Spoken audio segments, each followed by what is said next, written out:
Hello दोस्तों, please मेरा YouTube channel subscribe करें। एक जमाने में सब्ज पहाड़ियों से घिरे एक खूबसूरत गांव में आयान नाम का एक लड़का रहता था।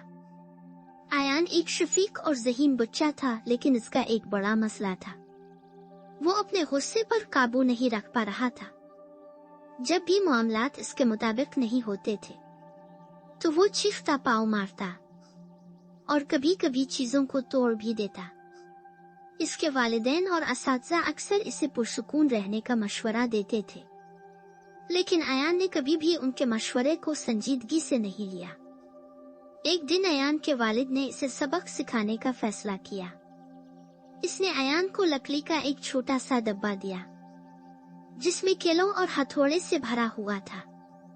इसने कहा, बेटा, जब भी तुम अपना गुस्सा खोते हो, मैं चाहता कि तुम एक कील लेकर हमारे घर के पिछवाड़े में लकड़ी के इस पुराने बाड़े में हथौड़ा मारो। आयान की समझ में नहीं आया कि क्यों, लेकिन वो मान गया।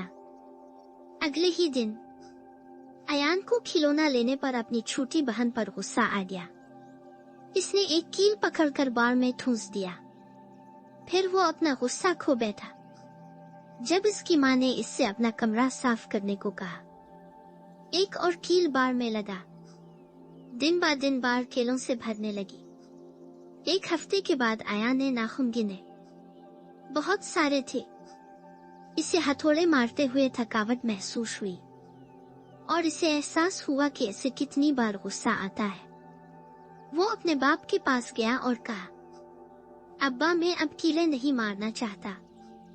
इसके बाप ने मुस्कुरा कर कहा, अच्छा, अब हर दिन के लिए आप अपने गुस्से पर काबू रखें और पुरसुकून रहे, बार से एक कील हटा दें। आयान को ये चैलेंज मुश्किल लगा, लेकिन इसने पूरी कोशिश की। धीरे धीरे इसने जब भी गुस्सा महसूस किया तो गहरी सांसें लेना शुरू कर दी। वो चीखने की बजाय वहां से चला गया। वो रद्द अमल देने से पहले सोचने लगा। दिन ब दिन इसने एक वक्त में एक कील हटा दी। कई हफ्तों के बाद तमाम कील खत्म हो गए थे। आयान ने फख्र से अपने बाप को खाली बाड़ दिखाई। इसके बाप ने इसकी पीठ थपथपाते हुए कहा, बहुत अच्छा बेटा, लेकिन बाड़ को करीब से देखो। कील ने लकड़ी की बाड़ का बगौर जायजा लिया। कील खत्म होने के बावजूद सुराख बाकी थे। इसके वालिद ने नरमी से कहा, गुस्सा उन केलों की तरह है। हर बार जब आप अपने अल्फाज अमल से किसी को तकलीफ देते हैं, ये उन सुराखों की तरह निशान छोड़ जाता है। मुआफी मांगने के बावजूद निशानात बाकी है। आयान आखिरकार समझ गया। वो उन तमाम औकात के बारे में सोचकर उदास महसूस करता था जब इसने अपने गुस्से से अपने खानदान और दोस्तों को तकलीफ दी थी। इस दिन के बाद से इसने अपने गुस्से पर काबू पाने और उसकी बजाय मेहरबानी का इंतखाब करने का वादा किया। गुस्सा नुकसान पहुंचा सकता है जो कभी भी मुकम्मल तौर पर ठीक नहीं हो सकता। बेहतर है कि हम काम करने से पहले पुरसुकून रहें और सोचें।